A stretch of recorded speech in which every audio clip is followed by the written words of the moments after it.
ಪರಿಶುದ್ಧನು ಪ್ರೇಮ ಸ್ವರೂಪನಾದ ನಮ್ಮೆಲ್ಲರ ಪ್ರೀತಿಯುಳ್ಳ ಪರಿಶುದ್ಧನಾದ ತಂದೆಯಾದ ದೇವ, ನಿಮ್ಮ ಪವಿತ್ರವುಳ್ಳ ನಾಮಕ್ಕೆ ವಂದನೆಗಳು.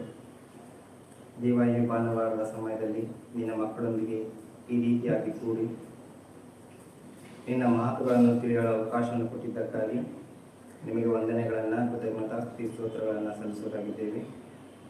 ಕೇಳುವಂಥ ಮಾತುಗಳು ನಮ್ಮ ಆತ್ಮೀಯ ಲಾಭಕ್ಕಾಗಿ ಉಪಯೋಗವಾಗಿ ನಿನ್ನ ವಾಕ್ಯದ ಪ್ರಕಾರ ನಾವು ನಡೆಯುವ ಮಕ್ಕಳು ಅದಕ್ಕೆ ಸಹಾಯ ಮಾಡಬೇಕೆಂದು ಬೇಡಿಕೊಳ್ತಾ, ನಿನ್ನ ಮಾತುಗಳನ್ನು ನಿನ್ನ ಮಗಳಿಗೆ ನೀವೇ ತಿಳಿಯಪಡಿಸಬೇಕೆಂದು ಬೇಡಿಕೊಳ್ತಾ, ಈ ಪ್ರಾರ್ಥನೆಯನ್ನು ನಿಮ್ಮ ಮುದ್ದು ಮಗನು ನಮ್ಮೆಲ್ಲರಿಗೂ ರಕ್ಷಕನಾಗಿರ್ತಕ್ಕಂಥ ಯೇಸು ಕ್ರಿಸ್ತನ ಹೆಸರಿನಲ್ಲಿ ಪ್ರಾರ್ಥನೆ ಬೇಡುವ ದೇವಪ್ಪ ತಂದೆ. ಸರಿ ಪ್ರಿಯರೇ, ಮೊದಲನೇದಾಗಿ ದೇವಾದಿ ದೇವನು, ರಾಜನು, ಸರ್ವಸೃಷ್ಟಿಗೆ ಒಡೆಯನು, ಸರ್ವಶಕ್ತಿವಂತನಾಗಿರ್ತಕ್ಕಂಥ ಆ ತಂದೆಯಾದ ದೇವರಿಗೆ ಕೃತಜ್ಞತಾ ಸ್ತುತಿ ಸ್ತೋತ್ರಗಳನ್ನು ಸಲ್ಲಿಸುತ್ತಾ, ಆತನ ಪ್ರಿಯ ಕುಮಾರನು ನಮ್ಮೆಲ್ಲರಿಗೂ ರಕ್ಷಕನಾಗಿರ್ತಕ್ಕಂಥ ಯೇಸು ಕ್ರಿಸ್ತನ ಹೆಸರಿನಲ್ಲಿ ನಿಮ್ಮೆಲ್ಲರಿಗೂ ವಂದನೆಗಳನ್ನು ತಿಳಿಸೋರಾಗಿದ್ದೇನೆ.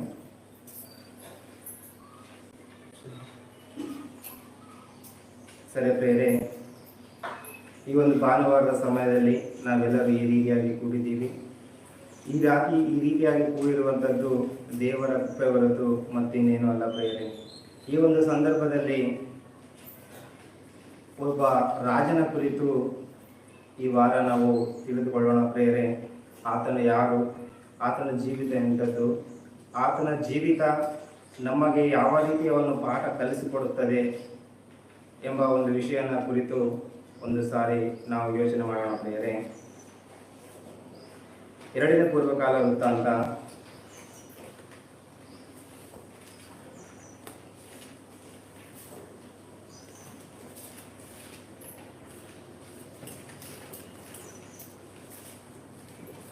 7ನೇ ಅಧ್ಯಾಯ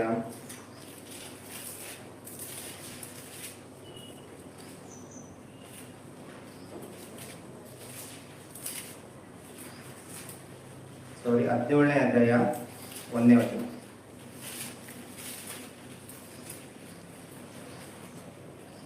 2ನೇ ಪೂರ್ವಕಾಲ ವೃತ್ತಾಂತ 17ನೇ ಅಧ್ಯಾಯ 1ನೇ ವಚನ.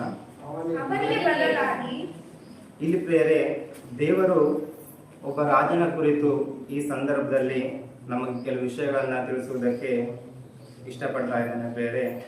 ಅದೇನೆಂದರೆ, ಒಂದು ಸಾರಿ ನಾವು ಹಿಂದಿನ ಕಾಲಕ್ಕೆ ಹೋದರೆ ನಮಗೆ ಇಸ್ರಾಯೇಲರು ಗೊತ್ತಲ್ಲ ಪ್ರಿಯರೇ.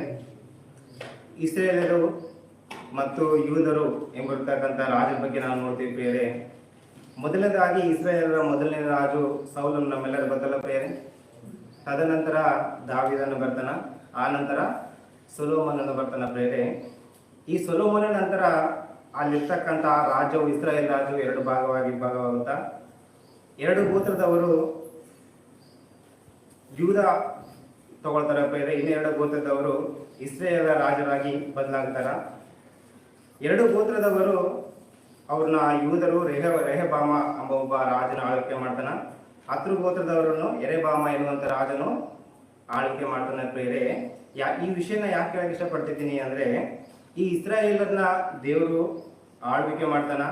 ಸೌಲನ ಬಗ್ಗೆ ನಮಗೆ ಗೊತ್ತು, ದಾವೀದನ ಬಗ್ಗೆ ನಮಗೆ ಗೊತ್ತು, ತದನಂತರ ಸೊಲೊಮೋನನ ಬಗ್ಗೆ ಕೂಡ ನಮಗೆ ಗೊತ್ತು. ಅವ್ರು ಯಾವ ರೀತಿಯಲ್ಲಿ ದೇವರಲ್ಲಿ ಬದುಕಿದ್ರು ಅಂತ ನಮ್ಗೆ ಗೊತ್ತು ಬೇರೆ. ಆದರೆ ಸೊಲೊಮೋನ ನಂತರ ಬಂದಿರತಕ್ಕಂಥ ರಾಜರು ಯಾರು ಕೂಡ, ಇಸ್ರಾಯೇಲ ರಾಜರು ಯಾರು ಕೂಡ ದೇವರನ್ನ ಇಷ್ಟಪಡಲಿಲ್ಲ, ದೇವರ ಮಾರ್ಗದಲ್ಲಿ ನಡೀಲಿಲ್ಲ. ಎಲ್ಲರೂ ಈ ಲೋಕದ ಆಸೆಗೆ ಒಳಗಾಗಿ ತಮ್ಮ ಅನೇಕ ವಿಗ್ರಹಗಳನ್ನು ಮಾಡಿಕೊಂಡು ಆ ವಿಗ್ರಹಗಳಿಗೆ ಪೂಜೆಯನ್ನು ಮಾಡ್ಕೊಂತ ದೇವರನ್ನ ಧಿಕ್ಕರಿಸಿ ಬದುಕುವಂಥದ್ದು ನಾವು ಗೊತ್ತಿರ್ತಕ್ಕಂಥ ವಿಷಯ ಪ್ರೇರೆ. ಇಲ್ಲ, ಅದಾದ ನಂತರ ಇಲ್ಲಿ 2 ಗೋತ್ರದಿಂದ ಬಂದಿರತಕ್ಕಂಥ ಯೂದರ ರಾಜ ಆಗಿರ್ತಕ್ಕಂಥ ಈ ಯೆಹೋಷಾಫಾತ ಎಂಬ ಒಬ್ಬ ರಾಜನ ಕುರಿತು ಈ ಸಂದರ್ಭದಲ್ಲಿ ನಾವು ತಿಳಿದುಕೊಳ್ಳೋಣ. ಅದು ಓದಿದ 17ನೇ ಅಧ್ಯಾಯ 1ನೇ ವಚನದಿಂದ, ಈಗ ಅವನಿಗೆ ಬದಲಾಗಿ ಅವನ ಮಗನಾದ ಯೆಹೋಷಾಫಾಟನು ಅರಸನಾಗಿ ಇಸ್ರಾಯೇಲರಿಂದ ಅಪಾಯವಾಗದಂತೆ ತನ್ನನ್ನು ಭದ್ರಪಡಿಸಿಕೊಂಡನು. ಇವನು ಯಹೂದದ ಕೋಟೆ ಕತ್ತಲೆಗಳುಳ್ಳ ಎಲ್ಲಾ ಪಟ್ಟಣಗಳಲ್ಲಿಯೂ ಸೈನ್ಯವನ್ನಿರಿಸಿ ಯಹೂದ ದೇಶದಲ್ಲಿಯೂ ತನ್ನ ತಂದೆಯಾದ ಆಸನ್ನು ಕಿತ್ತುಕೊಂಡಿದ್ದ ಎಫ್ರಾಯಿಮರ ಪಟ್ಟಣದಲ್ಲಿಯೂ ಅಧಿಕಾರಿಗಳನ್ನು ನೇಮಿಸಿದನು. ಇಲ್ಲಿ ಈ ರಾಜನ ಬಗ್ಗೆ ದೇವರು ಮೊದಲನೇದಾಗಿ ಹೇಳಕಚನ, ಈತನ ಯಾರ ಮಗ ಅಂತ ಪ್ರೇರೆ? ಯೂದರ ಗೋತ್ರದಲ್ಲಿ ಬಂದಿರತಕ್ಕಂಥ, ಯೂದರು ಅಂತೀವಲ್ಲ ಪ್ರೇರೆ, ಆ ರಾಜರಲ್ಲಿ ಬಂದಿರತಕ್ಕಂಥ ಆಸನು ಎಂಬುವಂತಹ ಮಗ, ಆತನ ಮಗ ಯೆಹೋಶುವ ಪಾಪ ಎನ್ನುವಂತ ವ್ಯಕ್ತಿ. ಈತನು ಯಾವ ರೀತಿ ಇದ್ದಾನೆ ಅಂದ್ರೆ ದೇವರು ಇದನ್ನ ಮೊದಲು ಈತನ ಪರಿಚಯ ಮಾಡಿಕೊಳ್ತಾನ. ಈತನ ಏನ್ ಮಾಡಕಚನ ಅಂದ್ರೆ ತನ್ನ ರಾಜ್ಯವನ್ನು ಏನ್ ಮಾಡಕಚನ, ಇಲ್ಲಿ ಬಲಪಡಿಸಿಕೊಳ್ಳಕಚನ. ತನ್ನ ಕೋಟೆಗಳನ್ನ ಹೇಳ್ತಾನೆ, ಎರಡನೇ ಬೇರೆ, ಯಹೂದದ ಕೋಟೆ ಕೊತ್ತಲಗಳುಳ್ಳ ಎಲ್ಲಾ ಪಟ್ಟಣಗಳಲ್ಲಿಯೂ ಸೈನ್ಯವನ್ನು ಇರಿಸಿ ಯಹೂದ ದೇಶದಲ್ಲಿಯೂ ತನ್ನ ತಂದೆಯಾದ ಆಸನ್ನು ಕಿತ್ತುಕೊಂಡಿದ್ದ ಎಫ್ರೇಮರ ಪಟ್ಟಣದಲ್ಲಿಯೂ ಅಧಿಕಾರಿಗಳನ್ನು ನೇಮಿಸಿದನು. ತನ್ನ ತಂದೆಯು ಆಸನಾಗಿರ್ತಕ್ಕಂಥ ತನ್ನ ತಂದೆಯು ಅಳವಡಿಸಿಕೊಂಡಿರ್ತಕ್ಕಂಥ ಅಥವಾ ಹೋರಾಡಿ ಗೆದ್ದುಕೊಂಡಿರ್ತಕ್ಕಂಥ ತನ್ನ ರಾಜ್ಯಗಳನ್ನೆಲ್ಲ ಏನ್ ಮಾಡ್ತಾನಂತ ಬಲಪಡಿಸಿಕೊಳ್ತಾನ ಪ್ರೇರೆ. ಆತನು ಏನ್ ಮಾಡ್ತಾನಂದ್ರೆ, ಈತನು ಎಲ್ಲಿಂದ ಬಂದನಂದ್ರೆ ಈ ಯೂದ ಒಂದು ಇದರಿಂದ ಆತನು ಬರ್ತಾನ. ಈ ಬಂದಿರ್ತಕ್ಕಂಥ ಇಸ್ರಾಯೇಲರು ಎರಡು ಭಾಗ ಆದ ತಕ್ಷಣ ಯಾರು ದೇವರನ್ನ, ಇಸ್ರಾಯೇಲ್ ರಾಜರು ಯಾರು ದೇವ್ರನ್ನ ಇಷ್ಟಪಡಲ್ಲ ಪ್ರೇರೆ. ಆದ್ರೆ ಈ ಯೂದರ ರಾಜ್ಯಗಳಲ್ಲಿ ಕೆಲವರು ಮಾತ್ರ ಅವಾಗವಾಗ ಬಂದು ದೇವ್ರನ್ನ ಇಷ್ಟಪಡ್ತಾರ, ದೇವರ ಮಾರ್ಗದಲ್ಲಿ ನಡೆಯಕ ಇಷ್ಟಪಡ್ತಾರ ಪ್ರೇರೆ. ಅದಕ್ಕಾಗಿ ಈ ಒಂದು ಸಂದರ್ಭದಲ್ಲಿ ದೇವರು ಯೆಹೋಷಾಫಾತನ ಕುರಿತು, ಯೂದರ ವಂಶದಲ್ಲಿ ಬಂದಿರತಕ್ಕಂಥ ಯೆಹೋಷಾಫಾತನ ಕುರಿತು ಕೆಲವು ವಿಷಯಗಳನ್ನ ದೇವರು ನಮ್ಮ ಜೀವಿತದಲ್ಲಿ ಅಳವಡಿಸಿಕೊಳ್ಳಬೇಕು ಎಂಬ ವಿಷಯವಾಗಿ ದೇವರು ನಮಗೆ ಹೇಳಕಚನ. ಈತನೊಬ್ಬ ರಾಜನು, ಈತನ ತಂದೆ ಹೆಸರು ಆಸನು. ಆಸನಿಗಿದ್ದಿರ್ತಕ್ಕಂಥ ಈತ ಏನ್ ಮಾಡ್ತಾನ, ಆತನ ರಾಜ್ಯಗಳನ್ನ ಬಲಪಡಿಸಿಕೊಂಡು ಒಬ್ಬ ಬಲಿಷ್ಠ ರಾಜವಾಗಿ ತಾನು ಲೋಕದಲ್ಲಿ ಮುನ್ನಡಿತಾ ಇರ್ತಾನ ಪ್ರೇರೆ. ಅಲ್ಲಿ ಮೂರನೇದಾಗಿ ಮೂರನೇ ವಚನ ಓದಿದ ಪ್ರೇರೆ, ಇವನು ಬಾಳ ದೇವರುಗಳನ್ನು ಅವಲಂಬಿಸದೆ ನನ್ನ ಪೂರ್ವಿಕನಾದ ದಾವೀದನ ಮೊದಲಿನ ನಡತೆಯ ಪ್ರಕಾರ ನಡೆಯುತ್ತಿದ್ದರಿಂದ ಯೆಹೋವನು ಇವನ ಸಂಗಡ ಇದ್ದನು. ಈತನ ಬಗ್ಗೆ ಈತನು ಯಾವ ರೀತಿ ಇದ್ದಂದ್ರ ಪ್ರೇರೆ, ಈಗ ಇಸ್ರಾಯೇಲರು ಉಳಿರ್ತಕ್ಕಂಥ ರಾಜರು ಯಾವ ರೀತಿ ಇದ್ರಂದ್ರೆ ದೇವ್ರನ್ನ ಮರೆತು ವಿಗ್ರಹಗಳನ್ನ ಮಾಡಿಕೊಂಡು ವಿಗ್ರಹಗಳಿಗೆ ಪೂಜೆ ಮಾಡಿಕಂತ ಆ ದೇವ್ರನ್ನ ಯಾರು ಎಂದು ಅರಿಯದೆ ತಮ್ಮ ಅರಿತರು ಕೂಡ ಆತನ ನೆನೆಸದೆ ಏನ್ ಮಾಡಕತ್ತಿದ್ರು ಅವರು, ಈಗ ಬಾಳ ದೇವರು ಅಥವಾ ಈಗ ಅನೇಕ ಮೂರ್ತಿಗಳನ್ನ ಮಾಡಿಕೊಂಡು ಅವರು ಪೂಜನೆ ಮಾಡ್ಕೊಂತ ಅವ್ರ ಜೀವನ ಸಾಗಿಸ್ಕೊಂತ ಅವರು ಈ ಲೋಕದಲ್ಲಿ ವಿಗ್ರಹಗಳನ್ನೇ ನಂಬಿಕೊಂಡು ಅವರು ಪೂಜೆ ಮಾಡ್ತಿದ್ರು ಬೇರೆ. ಆದರೆ ಈ ಯೆಹೋಷಾಫಾತ ಎನ್ನುರ್ತಕ್ಕಂಥ ಒಬ್ಬ ರಾಜ ಏನ್ ಮಾಡ್ತಾನ, ಆತೇನ್ ಮಾಡಕಚ್ಚನ ಅಂದ್ರೆ ಅಲ್ಲಿ ದೇಶದಲ್ಲಿ ಇರ್ತಕ್ಕಂಥ ಯಾವ ಬಾಳ ದೇವರಾಗಲಿ ಯಾವ ಮೂರ್ತಿಗಳನ್ನ ಆತನ ಮಾಡಿಕೊಳ್ಳೋದು ಏನ್ ಮಾಡಕಚ್ಚಿದ ಅಂತ ಬೇರೆ, ತನ್ನ ಪೂರ್ವಿಕನಾದ ದಾವೀದನ ಮೊದಲಿನ ನಡತೆಯ ಪ್ರಕಾರ ನಡೆಯುತ್ತಿದ್ದರಿಂದ ಯೆಹೋವನು ಅವನ ಸಂಗಡ ಇದ್ದನು. ಈತನು ರಾಜನ ಏನ್ ಮಾಡಕತ್ತಂದ್ರೆ ಎಲ್ಲಾರು ದೇವರನ್ನ ಬಿಟ್ಟು ದೂರ ಆಗ್ಯಾರ. ಎಲ್ಲಾರು ಈ ಲೋಕದಲ್ಲಿ ಏನ್ ಮಾಡಕತ್ತಾರ ಅಂದ್ರೆ ಅವ್ರಿಗೆ ಇಷ್ಟ ಬಂದಂಗ ಅವರು ಜೀವನ ಮಾಡಕತ್ತಾರ ಬೇರೆ. ಆದ್ರೆ ಈ ರಾಜನ ಮಾತ್ರ ಏನ್ ಮಾಡಕಚ್ಚನ ಅಂದ್ರೆ ಎಲ್ಲಾರು ನಡೀತಾರ, ಎಲ್ಲಾರು ಮಾಡ್ತಾರ ಅಂತ ಮಾಡ್ಲಾರ್ದಂಗ ಏನ್ ಮಾಡಕಚ್ಚನ, ದೇವತನ ಪೂರ್ವಿಕನಾಗಿರ್ತಕ್ಕಂಥ ದಾವೀದನ ಮಾರ್ಗದಲ್ಲಿ ಈತನ ನಡೀತಾ ಇರ್ತಾನ ಪ್ರೇರೆ. ಅದಕ್ಕ ದೇವರು ಹೇಳಕಚ್ಚನ, ಈತನ ಸಂಗಡ ಯಾರಿದಾರಂತ, ಯೆಹೋವನು ಈತನ ಸಂಗಡ ಇದಾನ ಎಂಬ ವಿಷಯದಲ್ಲಿ ದೇವರು ನಮ್ಗೆ ಸ್ಪಷ್ಟವಾಗಿ, ಅಂದ್ರೆ ಈತನ ಭಕ್ತಿ ಜೀವಿತ ಹೆಂಗಿತ್ತು ಅಂದ್ರೆ ಎಲ್ಲಾರು ಮಾಡ್ತಾರ, ಎಲ್ಲಾ ಅರಸರು ಎಲ್ಲಾ ರಾಜರು ಈ ಲೋಕಾಶೆಯಲ್ಲಿ ಬಿದ್ದು ಈ ಲೋಕಾಶೆಯಲ್ಲಿ ತೇಲಾಡಕಚಾರ, ನಾನು ಕೂಡ ಹಂಗೆ ಇದ್ರೆ ಆಯ್ತಲ್ಲ. ಎಲ್ಲಾ ರಾಜರು ಸುಖವಾಗಿ ಮೆರೆಕಚಾರ, ಎಲ್ಲಾ ರಾಜರು ಕ್ರೂರವಾಗಿ ಆಡಳಿತ ಮಾಡಕಚಾರ, ನಾನು ಕೂಡ ಅದೇ ರೀತಿಯಾಗಿದ್ರೆ ಆಯ್ತಲ್ಲ ಅಂತ ಅನಿಸಲಾರ್ದಂಗ ಏನ್ ಮಾಡಕಚ್ಚನ ಅಂತ ತನ್ನ ಪೂರ್ವಿಕನಾಗಿರ್ತಕ್ಕಂಥ ದಾವೀದನು ಯಾವ ಮಾರ್ಗದಲ್ಲಿ ನಡೆದನೋ ಅದೇ ಮಾರ್ಗದಲ್ಲಿ ಈತನು ನಡೀಬೇಕು ಅಂತ ಆಸೆ ಪಟ್ಟು ಅದೇ ಮಾರ್ಗದಲ್ಲಿ ನಡೀತಾನ ಪ್ರೇರೆ. ಅದಕ್ಕ ದೇವರಲ್ಲಿ ಏನ್ ಬರ್ಸನಂದ್ರೆ ಈತನು ತನ್ನ ದಾವೀದನ ಮಾರ್ಗದಲ್ಲಿ ನಡೆದ ಪ್ರಕಾರ ನಡೆದ್ರಿಂದ ಯೆಹೋವನಾಗಿರ್ತಕ್ಕಂಥ ದೇವರು ಈತನ ಸಂಗಡದಲ್ಲಿ ಇದ್ದಾನ ಎಂಬುದಾಗಿ ದೇವರ ವಾಕ್ಯ ನಮಗೆ ತಿಳಿಸ್ತಾ ಇದೆ ಪ್ರೇರೆ. ಮೊದಲನೇದಾಗಿ ಪ್ರೇರೆ, ಯೆಹೋಷಾಫಾತು ಎಂಬ ಪದದ ಅರ್ಥ ಏನು ಪ್ರೇರೆ?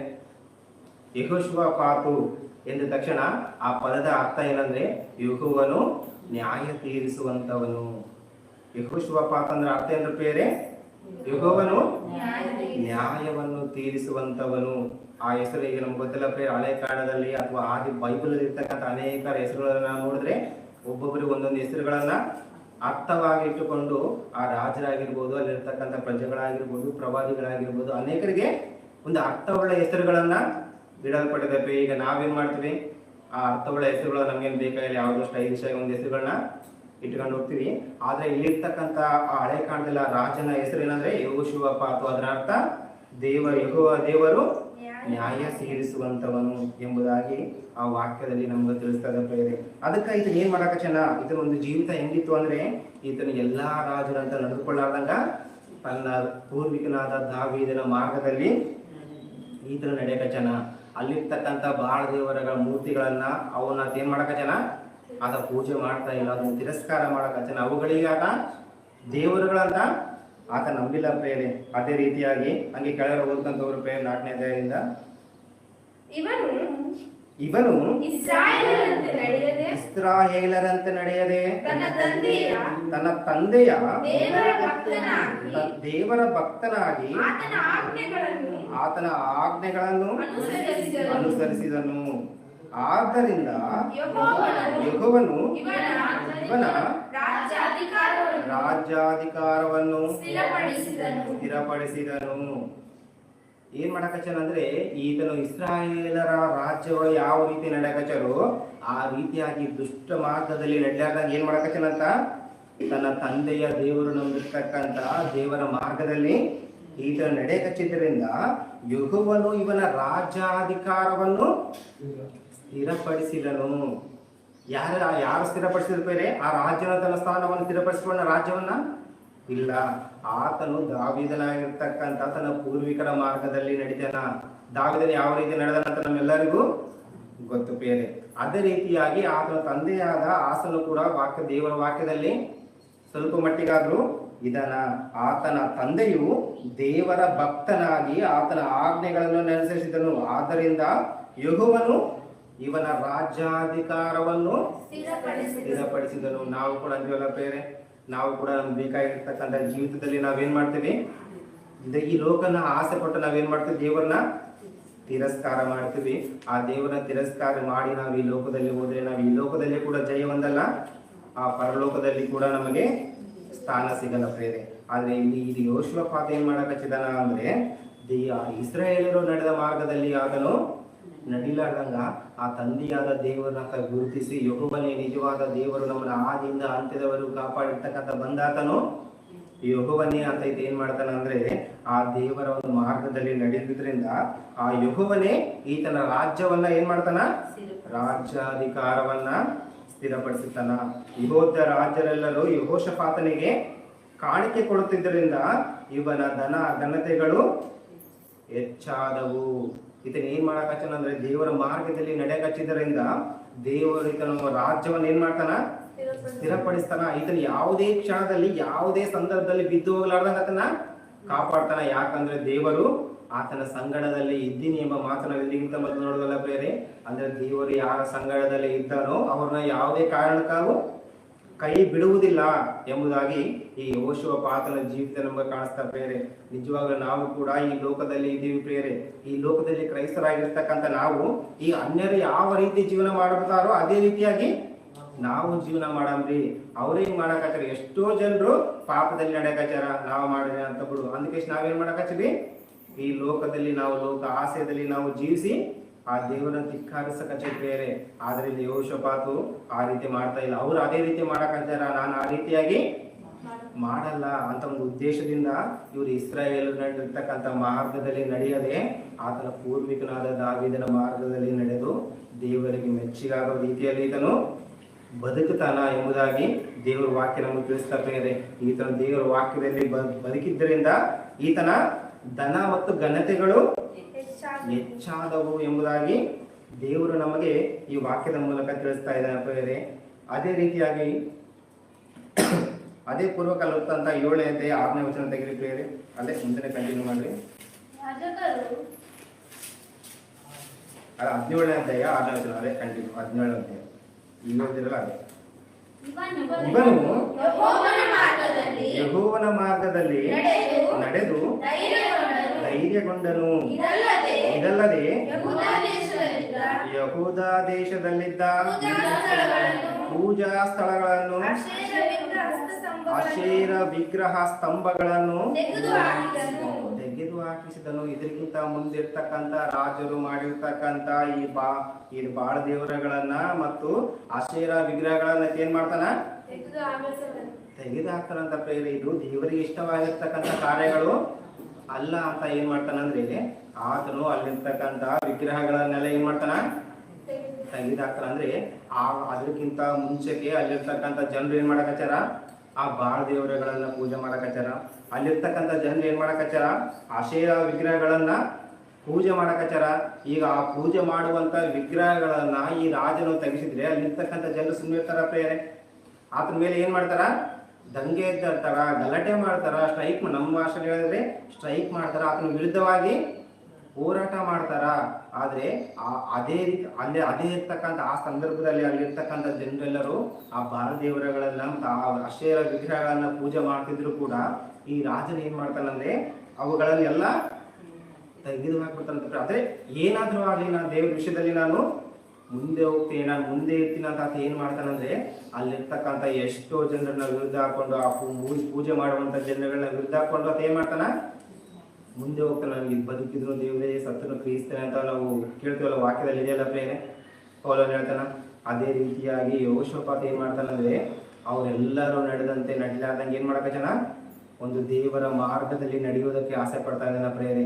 ಆತನ ಆಸೆ ಪಡುವುದು ಮಾತ್ರ ಅಲ್ಲ, ಭಕ್ತಿ ತೋರಿಸೋದು ಮಾತ್ರ ಅಲ್ಲ, ಆ ಭಕ್ತಿನ ಕಾರ್ಯರೂಪವಾಗಿ ತರ್ತಾ ಇದ್ದಾನ. ತಂದಿರ್ತಕ್ಕಂಥ ಆತನು ಅಲ್ಲಿರ್ತಕ್ಕಂಥ ವಿಗ್ರಹಗಳನ್ನೆಲ್ಲವನ್ನ ತೆಗೆದು ಹಾಕ್ತಾ ಇದ್ದಾನಂತ ಪ್ರೇರೆ.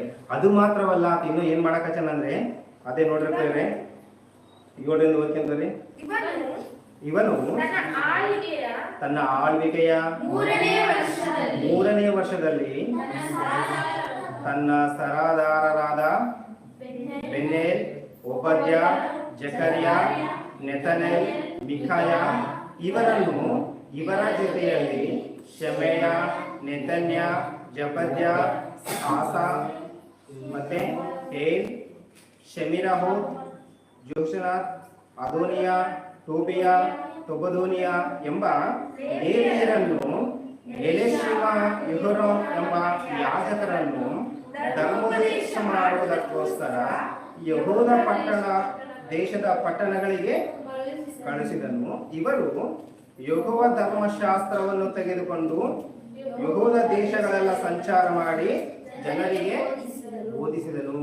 ಮೊದಲನೇದಾಗಿ ಏನ್ ಮಾಡ್ತಾನೆ? ತನ್ನ ಭಕ್ತಿನ ದೇವರಿಗೆ ತೋರಿಸ್ತಾನ ಪ್ರೇರೆ. ಎಲ್ಲರೂ ಮಾರ್ಗದಲ್ಲಿ ನಡೆದಂತಕ್ಕೆ ತನ್ನ ದಾವೀದನು ತೋರಿಸಿದಾಗ ನಡೆದಿರ್ತಕ್ಕಂಥ ಮಾರ್ಗದಲ್ಲಿ ಆತ ನಡೆಯಕ್ಕೆ ಇಷ್ಟಪಡ್ತಾನ. ಎರಡನೇದಾಗಿ ತನ್ನ ಕ್ರಿಯೆಗಳ ಮುಖಾಂತರವಾಗಿ ಅಲ್ಲಿರ್ತಕ್ಕಂಥ ಆ ದೇವರುಗಳನ್ನ, ಮೂರ್ತಿಗಳನ್ನ ಏನ್ ಮಾಡ್ತಾನಂತ? ತೆಗೆದು ಹಾಕ್ಸ್ತಾನ. ತೆಗೆದು ಹಾಕ್ಸಿರ್ತಕ್ಕಂಥ ಇಲ್ಲಿ ಬಂದ ತಕ್ಷಣ ಆಯ್ತು ಏನ್ ಮಾಡಕಚ್ಚನಂದ್ರೆ ಯಾಜಕರನ್ನ ಧರ್ಮೋಪದೇಶಕ್ಕೋಸ್ಕರ ಮಾಡುವುದಕ್ಕೋಸ್ಕರ ಯಹೂದ ದೇಶದ ಪಟ್ಟಣಗಳಿಗೆ ಕಳಿಲಿಕ್ಕೆ ಮತ್ತೆ ಮೊದಲನೇ ನಂತರ ಏನ್ ಮಾಡ್ತಾನಂದ್ರೆ ಅಲ್ಲಿ ವಾಕ್ಯ ಉಪದೇಶ ಮಾಡುವುದಕ್ಕಾಗಿ ದೇವರ ಮಾತುಗಳು ಅನೇಕರಿಗೆ ತಿಳಿಯಬೇಕು. ಇವ್ರಿಗೊಂದು ಆಜ್ಞೆ ಐತಲ್ಲ ಪ್ರೇರೆ, ಆ ಆಜ್ಞೆಗಳು ಇವರಿಗಿದ್ದು ಅವಾಗ ಗೊತ್ತಲ್ಲ ಪ್ರೇರೆ, ಯಾವ ಮೂರ್ತಿಯನ್ನು ಮಾಡಿಕೊಳ್ಳಬಾರದು, ಮೂರ್ತಿಯಿಂದ ಆಕಾಶದಲ್ಲಿ ಭೂಮಿ ಆಗಲಿ ಮೂರ್ತಿ ಮಾಡಿಕೊಳ್ಳಬಾರ್ದು, ಅದಕ್ಕೆ ಪೂಜೆ ಮಾಡಬಾರ್ದು, ಸಾಷ್ಟಾಂಗ ನಮಸ್ಕಾರ ಕೂಡ. ಹೀಗೆ ಅನೇಕ ಆಜ್ಞೆಗಳನ್ನ ದೇವರವರಿಗೆ ಕೊಟ್ರೆ ಅವ್ರು ಎಲ್ಲಾ ಆಜ್ಞೆಗಳನ್ನ ಮರೆತು ದೇವರನ್ನ ಧಿಕ್ಕರಿಸಿ ಮೂರ್ತಿ ಮಾಡಿಕೊಂಡು ಆ ಮೂರ್ತಿಯನ್ನೇ ದೇವರಂತ ಪೂಜೆ ಮಾಡಿಕೊಂಡು ಆಗ್ತಿರ್ಬೇಕಂತ ಆ ಸಂದರ್ಭದಲ್ಲಿ ಈತ ಆ ಮೂರ್ತಿಗಳನ್ನ ತೆಗೆಸಿಕೊಂಡು ಆ ಧರ್ಮೋಪದೇಶವನ್ನ ಪುನಃ ಆ ಜನರಿಗೆ ತಿಳಿಸೋದಕ್ಕೋಸ್ಕರ ಏನ್ ಮಾಡಕಚ್ಚನ? ಅನೇಕ ಲೇವಿಯಗಳನ್ನ, ಯಾಜಕರನ್ನ ಏನ್ ಮಾಡಕಚ್ಚನ ಅಂದ್ರೆ ಧರ್ಮೋಪದೇಶ ಮಾಡುವುದಕ್ಕೋಸ್ಕರ ಯಹೂದ ದೇಶದ ಪಟ್ಟಣಗಳಿಗೆ ಕಳಿಸಿದನು. ಇವರು ಯೆಹೋವರ ಧರ್ಮಶಾಸ್ತ್ರವನ್ನು ತೆಗೆದುಕೊಂಡು ಯಹೂದ ದೇಶದಲ್ಲೆಲ್ಲ ಸಂಚಾರ ಮಾಡಿ ಜನರಿಗೆ ಬೋಧಿಸಿದರು. ಇದೇನ್ ಮಾಡಕಚ್ಚಾರ ಅಂದ್ರೆ ಇದೇನ್ ಮಾಡ್ತಾರಂದ್ರೆ ಯಾಜಕರನ್ನ, ಲೇವಿಯರನ್ನ ಕೂಡಿಸ್ತಾನ ಪ್ರೇರೆ. ಅವ್ರೆಲ್ಲರನ್ನ ಕೂಡಿಸಿ ಮತ್ತೇನ್ ಮಾಡಕಚ್ಚನ? ದೇವರ ಧರ್ಮಶಾಸ್ತ್ರವನ್ನ ನೀವು ಯಹೂದ ದೇಶಗಳಿಗೆಲ್ಲ ಸಾರಬೇಕು, ಪ್ರಚಾರ ಮಾಡ್ಬೇಕಂತ ಕೇಶ್ ಇವರೆಲ್ಲ ಏನ್ ಮಾಡ್ತಾನ? ಆ ಒಂದು ದೇಶಕ್ಕೆ ಕಳಿಸ್ತಾನ ಪ್ರಿಯ. ಆ ದೇಶದ ಒಂದು ದೇಶ ಅಂತ ಹೇಳಿದ್ರೆ ಯಹೂದ ದೇಶದಲ್ಲೆಲ್ಲ ಸಂಚಾರ, ಒಂದೇ ಊರಲ್ಲ ಪ್ರೇರ, ಆ ದೇಶ ಅವನ ರಾಜ್ಯ ಎಷ್ಟಿದೆನೋ ಆ ರಾಜ್ಯದಲ್ಲೆಲ್ಲ ಅವನ್ನ ಸಂಚಾರ ಮಾಡುವುದಕ್ಕಾಗಿ ಏನ್ ಮಾಡಿಸ್ತಾನ? ಆ ವಾಕ್ಯವನ್ನ ಬೋಧಿಸುವುದಕ್ಕಾಗಿ ಅವ್ರನ್ನ ಈ ದೇಶದಲ್ಲೆಲ್ಲ ಜನರನ್ನ ನೇಮಕ ಮಾಡಿ ಕಳಿಸ್ಕೊಡ್ತಾನಂತ ಪ್ರೇರೆ. ಅಂದ್ರೆ ಆತನ ಜೀವಿತ ಯಾವ ರೀತಿ ಇದೆ ಅಂದ್ರೆ ಆತನ ದೇವರಲ್ಲಿ ಎಷ್ಟು ಭಕ್ತಿಯಿಂದ ಜೀವಿಸ್ತಾ ಇದ್ದಾರೆ ಅಂತ ಒಂದ್ಸಲ ನೋಡ್ರಿ ಬೇರೆ. ಆತನ ಭಕ್ತಿ ಎಂತದ್ದು ಅಂದ್ರೆ ಆತನ ಭಕ್ತಿಯ ಮೂಲಕವಾಗಿ ದೇವರನ್ನ ಆರಾಧನೆ ಮಾಡ್ತಾನ.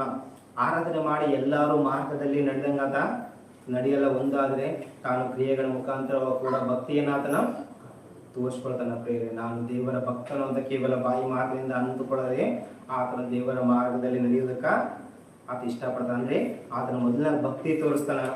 ಆಮೇಲೆ ದೇವರ ವಾಕ್ಯವನ್ನ ತಿಳಿದುಕೊಂಡು ಆ ವಾಕ್ಯನ ಇಡೀ ಲೋಕಕ್ಕೆ ತನ್ನ ರಾಜ್ಯದಲ್ಲೆಲ್ಲ ಸಾರಬೇಕು ಅಂತ ಯಾಜಕರನ್ನ ಲೇವಿಯರನ್ನ ಏನ್ ಮಾಡ್ತಾನ ಕಳಿಸಿಕೊಡ್ತಾನ ಪ್ರೇರೆ. ಇದು ಮಾತ್ರವಲ್ಲ, ಎರಡನೇದಾಗಿ ಇನ್ನೊಂದು ಹೇಳ್ತಾನ ಪ್ರೇರೆ.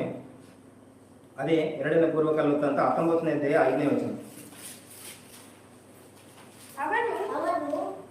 ಅವನು ಯಹೂದ ದೇಶದ ಪ್ರತಿಯೊಂದು ಕೋಟೆ ಕೊತ್ತಲಗಳುಳ್ಳ ಪಟ್ಟಣದಲ್ಲಿ ನ್ಯಾಯಾಧಿಪತಿಗಳನ್ನು ನೇಮಿಸಿ ಅವರಿಗೆ ನೀವು ಹೇಗೆ ಕೆಲಸ ನಡೆಸುತ್ತೀರಿ ಎಂಬುದರ ವಿಷಯ ನೋಡಿಕೊಳ್ಳಿರಿ. ನೀವು ನ್ಯಾಯ ತೀರಿಸುವುದು ಮನುಷ್ಯರಿಗೋಸ್ಕರವಲ್ಲ, ಯೆಹೋವನಿಗೋಸ್ಕರವೇ. ನ್ಯಾಯ ವಿಚಾರಣೆ ನಡೆಯುವಾಗ ಆತನು ನಿಮ್ಮ ಮಧ್ಯದಲ್ಲಿರುತ್ತಾನೆ. ಹೀಗಿರುವಲ್ಲಿ ನಿಮಗೆ ಯೆಹೋವನ ಭಯವೂ ಇರಲಿ. ಇಲ್ಲಿ ನಂತರ ಏನ್ ಮಾಡ್ತಾನಂದ್ರೆ ಯಾಜಕರನ್ನ ಈ ಲೋಕದಲ್ಲೆಲ್ಲ ಧರ್ಮಶಾಸ್ತ್ರನ ಪ್ರಚಾರ ಮಾಡುವುದಕ್ಕಾಗಿ ಲೇವಿಯರನ್ನ ಯಾಜಕರನ್ನ ಕಳಿಸ್ಕೊಡ್ತಾನ ಪ್ರಿಯರೇ. ಅದು ಮಾತ್ರವಲ್ಲ, ಆತನ ಯಹೂದ ದೇಶದ ಪ್ರತಿಯೊಂದು ಕೋಟ ಕೊತ್ತಲಗಳುಳ್ಳ ಪಟ್ಟಣದಲ್ಲಿ ನ್ಯಾಯಾಧಿಪತಿಗಳನ್ನ ನೇಮಿಸ್ತಾನಂತ ಪ್ರಿಯರೇ. ಆತ ಏನ್ ಮಾಡ್ತಾನ, ಯಾಜಕರನ್ನ ದೇವರ ವಾಕ್ಯವನ್ನು ತಿಳಿಸುವುದಕ್ಕಾಗಿ ಇಡೀ ತನ್ನ ದೇಶದಲ್ಲೆಲ್ಲ ಕಳಿಸ್ಕೊಡ್ತಾನ. ಅದು ಮಾತ್ರವಲ್ಲ, ಯಾಜಕರನ್ನ ನೇಮಕ ಮಾಡ್ತಾನ. ಆ ಯಾಜಕರನ್ನ ಪ್ರತಿಯೊಂದು ಊರುಗಳಿಗೂ ಪ್ರತಿಯೊಂದು ಹಳ್ಳಿಗಳಿಗೂ ತಾನಿರ್ತಕ್ಕಂಥ ಕೋಟೆ ಕೊತ್ತಲಗಳೆಲ್ಲರಿಗೂ ಯಾಜಕರನ್ನ ನೇಮಿಸಿ ಆತ ಏನ್ ಮಾಡ್ತಾನಂದ್ರೆ, ನೀವೆಲ್ಲರೂ ನ್ಯಾಯವನ್ನ ತೀರಿಸಿರಿ. ಯಾಕೆಂದ್ರೆ ನೀವು ನ್ಯಾಯ ತೀರಿಸುವುದು ಮನುಷ್ಯರಿಗೋಸ್ಕರವಲ್ಲ, ಯೆಹೋವನಿಗೋಸ್ಕರವೇ. ನ್ಯಾಯ ವಿಚಾರಣೆ ನಡೆಯುವಾಗ ಆತನು ನಿಮ್ಮ ಮಧ್ಯದಲ್ಲಿರ್ತಾನೆ. ಅವ್ರಿಗೆ ಹೇಳ್ತಾನ ಪ್ರಿಯರೇ, ನೀವು ಹೋಗಿ ಈ ಕೋಟೆ ಕೊತ್ತಲನ್ನ ನನ್ನ ರಾಜ್ಯದಲ್ಲಿ ಎಲ್ಲ ನೀವೇನ್ ಮಾಡ್ಬೇಕು, ನ್ಯಾಯ ತೀರಿಸ್ರಿ. ಆ ನ್ಯಾಯ ಯಾವ ರೀತಿ ಇರ್ಬೇಕಂದ್ರೆ ನ್ಯಾಯಬದ್ಧವಾಗಿರಬೇಕು. ನೀವು ಯೆಹೋವನಿಗೂ, ನೀವು ಮನುಷ್ಯರಿಗೋಸ್ಕರವಲ್ಲದೆ ಯೆಹೋವನಿಗೋಸ್ಕರ ನೀವೇನ್ ಮಾಡ್ಬೇಕು, ನ್ಯಾಯ ತೀರಿಸ್ಬೇಕು. ನಮ್ಮ ಈ ಲೋಕದಲ್ಲಿ ಕೂಡ ನ್ಯಾಯಸ್ಥಾನ ಐತಲ್ಲ ಪ್ರಿಯರೇ. ಸರಿಯಾಗಿ ನ್ಯಾಯ ಈ ಲೋಕದಲ್ಲಿ ಯಾರಿಗೇನು ಸಿಗಕಚ್ಚದ? ಮನುಷ್ಯರು ಮಾಡಿಕೊಂಡಿರ್ತಕ್ಕಂಥ ಈ ನ್ಯಾಯಸ್ಥಾನದಲ್ಲಿ 10 ಮಂದಿ ಇದ್ರೆ ಅದನ್ನ ಯಾರಿಗೂ ನ್ಯಾಯ ದೊರೀತದ ಅಂದ್ರೆ ನಾವು ಹೇಳಕ್ಕಾಗಲ್ಲ. ಇಲ್ಲಿ ಹಣ ಮತ್ತು ಅಧಿಕಾರ, ಆಸ್ತಿ ಅಂತಸ್ತಿಗಳಿಗೆ ಬೆಲೆ ಕೊಡಕಚ್ಚಾರ, ಅಧಿಕಾರಕ್ಕೆ ಬೆಲೆ ಕೊಡಕಚ್ಚಾರ, ಹಣಕ್ಕೆ ಬೆಲೆ ಕೊಡಕಚ್ಚಾರ ಹೊರತು ಸರಿಯಾದ ನ್ಯಾಯವನ್ನು ತೀರಿಸುವಂತವ್ರು ಈ ಲೋಕದಲ್ಲಿ ನಾವು ಕಾಣ್ತಾ ಇಲ್ಲ ಬೇರೆ. ಆದ್ರೆ ಈ ಯೆಹೋಷಾಫಾತ್ ಏನ್ ಮಾಡಕಚ್ಚಾನ ಅಂದ್ರೆ, ತನ್ನ ರಾಜ್ಯದಲ್ಲೆಲ್ಲ ಏನ್ ಮಾಡಕಚ್ಚಾನ, ನ್ಯಾಯಾಧಿಪತಿಗಳನ್ನ ನೇಮಕ ಮಾಡ್ತಾನ. ಆ ನ್ಯಾಯಾಧಿಪತಿಗಳು, ನೀವು ಮನುಷ್ಯರನ್ನ ನೋಡಿ ನ್ಯಾಯ ಕೊಡಕ್ ಹೋಗ್ಬೇಡ್ರಿ, ಮತ್ತೆ ಯಾರನ್ನ ನೋಡಿ, ದೇವರನ್ನ ನೋಡಿ ನೀವು ನ್ಯಾಯ ಕೊಡಿರಿ. ನ್ಯಾಯ ವಿಚಾರಣೆ ನಡೆಯುವಾಗ ಆತನು ನಿಮ್ಮ ಮಧ್ಯದಲ್ಲಿರುತ್ತಾನೆ. ಹೀಗಿರುವಲ್ಲಿ ನಿಮಗೆ ಯೆಹೋವನ ಭಯವಿರಲಿ. ನೀವು ನ್ಯಾಯ ಮಾಡುವಾಗ ದೇವರು ನಿಮ್ಮ ಮಧ್ಯದಲ್ಲಿರ್ತಾನ. ನೀವು ನ್ಯಾಯ ಮಾಡುವಾಗ ದೇವರ ಭಯ, ಯೆಹೋವನ ಭಯ ನಿಮಗಿರಬೇಕು ಎಂಬುದಾಗಿದ್ದೆ. ಇಲ್ಲಿ ಆತನು ಅವ್ರಿಗೆ ಆಜ್ಞೆ ಮಾಡ್ತಾನೆ ಪ್ರೇರೆ. ಯಾಕಂದ್ರೆ ಆತನ ಹೆಸರೇನು ಪ್ರೇರೆ? ಯೆಹೋಷುವಾಪಾತು. ಆತನ ಯೆಹೋಷುವಾಪಾತ್ ಎಂಬ ಪದಕ್ಕೆ ಅರ್ಥ ಏನು? ಯೆಹೋವ ನ್ಯಾಯ ತೀರಿಸುವಂತವನು. ಹಾಗಾಗಿ ಏನ್ ಮಾಡಕಚ್ಚನ, ಆ ಯೆಹೋಷುವಾಪಾತ್ ಏನ್ ಮಾಡಕಚ್ಚನ ಅಂದ್ರೆ, ತನ್ನ ರಾಜ್ಯದಲ್ಲಿ ಇರ್ತಕ್ಕಂಥ ಆ ಕೋಟೆ ಕೊತ್ತಲಗಳ ಪ್ರತಿಯೊಂದು ಹಳ್ಳಿ, ಪ್ರತಿಯೊಂದು ಸ್ಥಳಗಳಿಗೆ ನ್ಯಾಯಾಧಿಪತಿಗಳನ್ನ ಕಳಿಸ್ತಾನ. ನೀವೇನ್ ಮಾಡ್ರಿ, ನ್ಯಾಯ ತೀರಿಸ್ರಿ ಅಂತ ಹೇಳ್ತಾನೆ. ಅಂದ್ರೆ ಈ ನ್ಯಾಯ ತೀರಿಸುವಾಗ ನೀವು ಮನುಷ್ಯರನ್ನಲ್ಲ, ಯೆಹೋವ ದೇವರನ್ನು ನೋಡಿರಿ. ಆತ ನಿಮ್ಮ ಮಧ್ಯದಲ್ಲಿರ್ತಾನ. ಆ ದೇವರ ಭಯ ನಿಮ್ಮಲ್ಲಿ ಇರಬೇಕಂದ್ರೆ ಯೆಹೋಷುವಾಪಾತನ ನಾವು ಒಂದು ಸಾರಿ ನೋಡಿದ್ರೆ ಈತ ಯಾವ ರೀತಿ ಇದನ್ನ ಪ್ರೇರೆ ಇಲ್ಲಿವರೆಗೆ ನಾವು ನೋಡ್ಕೊಂಡ್ ಬಂದ್ವಲ್ಲ. ಮೊದಲನೇದಾಗ ಆತ ಏನ್ ಮಾಡ್ತಾನ, ಇಸ್ರಾಯೇಲರನ್ನ ಅವ್ರು ನಡೆಯತಕ್ಕಂಥ ಮಾರ್ಗದಲ್ಲಿ ನಡ್ಯಾರ್ನಾಗ ಏನ್ ಮಾಡ್ತಾನ, ಒಂದು ದಾವೀದನ ಮಾರ್ಗದಲ್ಲಿ ನಡೀತಾನ. ಒಂದು ಯೆಹೋವನ ಭಯದಲ್ಲಿ ಆತನು ಜೀವಿಸ್ತಾನ. ನಂತರ ಆತ ಏನ್ ಮಾಡ್ತಾನಂದ್ರೆ, ಈ ಆ ದೇಶದಲ್ಲಿ ಇರ್ತಕ್ಕಂತ ಬಾಲ್ಯವಳಗರನ್ನ, ಆಶ್ರಯ ಮೂರ್ತಿಗಳನ್ನ ಏನ್ ಮಾಡ್ತಾನ, ಆಶ್ರಯ ಮೂರ್ತಿಗಳನ್ನ ತೆಗೆದುಹಾಕ್ತಾನ. ತೆಗೆದುಹಾಕುದು ಮಾತ್ರವಲ್ಲದೆ ಅನೇಕ ವಾಕ್ಯ ಉಪದೇಶಕರನ್ನ ಲೇವಿಯರ್ನ ಯಾಜಕನ ಏನ್ ಮಾಡ್ತಾನ, ತನ್ನ ದೇಶದ ಪ್ರತಿ ಸುತ್ತಮುತ್ತಲು ಎಲ್ಲ ಕಡೆ ಕಳಿಸಿ ಆ ವಾಕ್ಯವನ್ನು ಬೋಧಿಸುವುದಕ್ಕಾಗಿ ಆತನ ಕಳಿಸ್ಕೊಡ್ತಾನ. ಅದು ಮಾತ್ರವೇ ಅಲ್ಲ, ಇಲ್ಲಿ ಬಂದ ತಕ್ಷಣ ಏನ್ ಮಾಡ್ತಾನ, ನ್ಯಾಯಸ್ಥಾಪಕರನ್ನ ನೇಮಕ ಮಾಡ್ತಾನ. ಆ ನ್ಯಾಯಸ್ಥಾಪಕರು ಎಲ್ಲರಿಗೂ ನೀವು ಸರಿಯಾದ ರೀತಿಯಲ್ಲಿ ನ್ಯಾಯ ಕೊಡಬೇಕು.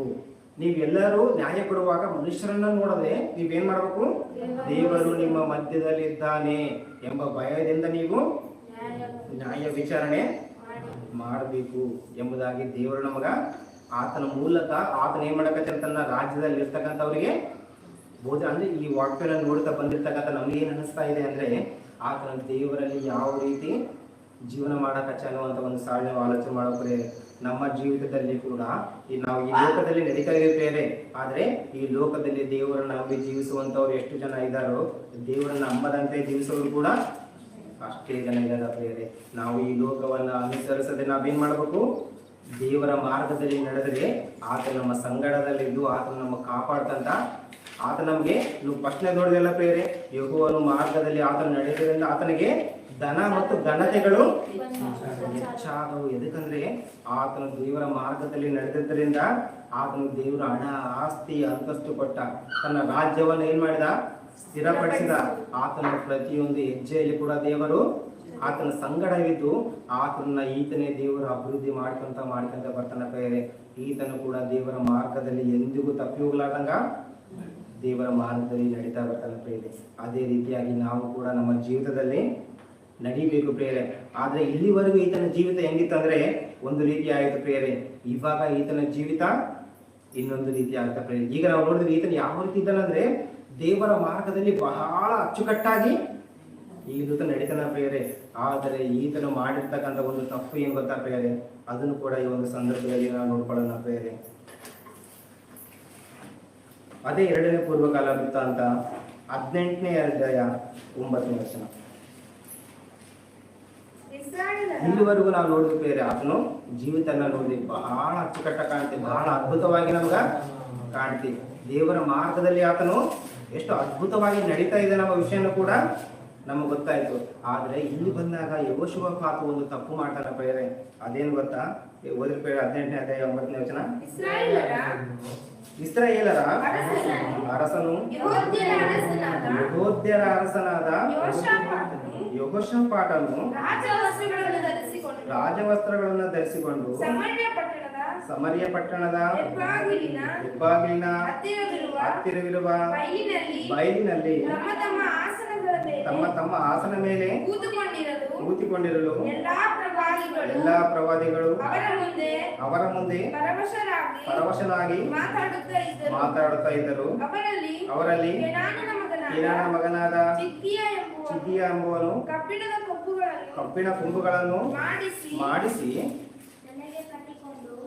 ಮಾಡಿಸಿಕೊಂಡು ಬಂದು ಕೊಂಬುಗಳಿಂದಲೂ ಎಂಬಂತೆ ಇಲ್ಲಿ ಒಂದು ಆತನ ಏನ್ ಮಾಡ್ತಾನ ಗೊತ್ತಾ ಪ್ರಿಯರೇ, ಇದನ್ನ ಕಂಟಿನ್ಯೂ ಮಾಡೋಣ. ಈತನ ಒಂದು ಜೀವಿತ ಹೆಂಗಿತ್ತು ಅಂದ್ರೆ ಬಹಳ ಅಚ್ಚುಕಟ್ಟಾಗಿ ದೇವರ ಮಾರ್ಗದಲ್ಲಿ ಈತನು ನಡೆಗಟ್ಟಿದ. ಆದ್ರೆ ಈತನು ಯಾರು ಸಹವಾಸ ಮಾಡ್ತಾನಂದ್ರೆ ಪ್ರಿಯರೇ 18:9 ಆತ ಯಾರು ಸಹವಾಸ ಮಾಡ್ತಾನಂದ್ರೆ ಅಹಾಬ್ ಎಂಬ ಒಬ್ಬ ರಾಜನ 18ರಿಂದ ಸ್ಟಾರ್ಟ್ ಆಗುತ್ತೆ ಪ್ರಿಯರೇ. ಅಹಾಬನ ಜೀವಿತ ಚರಿತ್ರೆ. ಅಹಾಬ್ ಅಂದ್ರೆ 18ರಿಂದ ಸ್ಟಾರ್ಟ್ ಆಗುತ್ತೆ. 18ರಿಂದ ನೀವು ಮನೆಯಲ್ಲಿ ನೋಡ್ಕೋಬೇಕು ಪ್ರಿಯರೇ.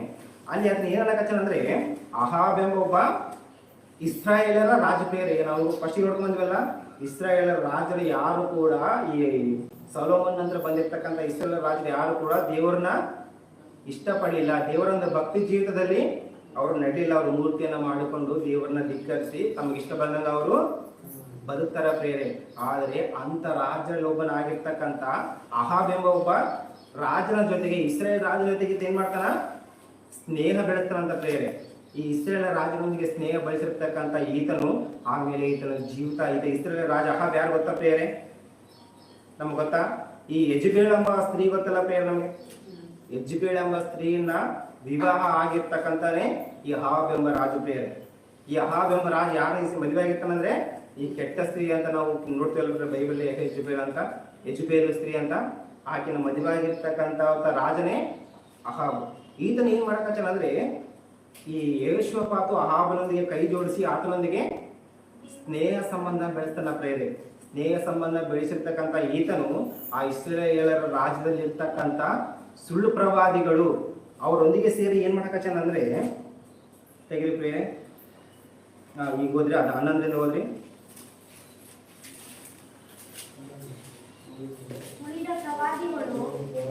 ಹತ್ತರಿಂದ ಹೋದ್ರಿ. 18ನೇ ಅಧ್ಯಾಯ 10ನೇ ವಚನ. ಅವರಲ್ಲಿ ಕೇನಾನನ ಮಗನಾದ ಚಿದ್ಕೀಯ ಎಂಬುವನು ಕಬ್ಬಿಣದ ಕೊಂಬುಗಳನ್ನು ಮಾಡಿಸಿ ಬಂದು ಕೊಂಬುಗಳಿಂದಲೋ ಎಂಬಂತೆ ನೀನು ಅರಾಮ್ಯರನ್ನು ಹಿರಿದು ಕೊಂದು ಹಾಕಿವಿ ಎಂಬುದಾಗಿ ಯೆಹೋವನು ಹೇಳುತ್ತಾನೆ ಅಂದನು. ಇಲ್ಲಿ ಏನಂತ ಬೇರೆ, ನೀನು ಅರಾಮ್ಯರನ್ನು ಇರಿದು ಹಾಕಿವಿ ಎಂಬುದಾಗಿ ಯೆಹೋವನು ಹೇಳುತ್ತಾನೆ ಎಂದನು.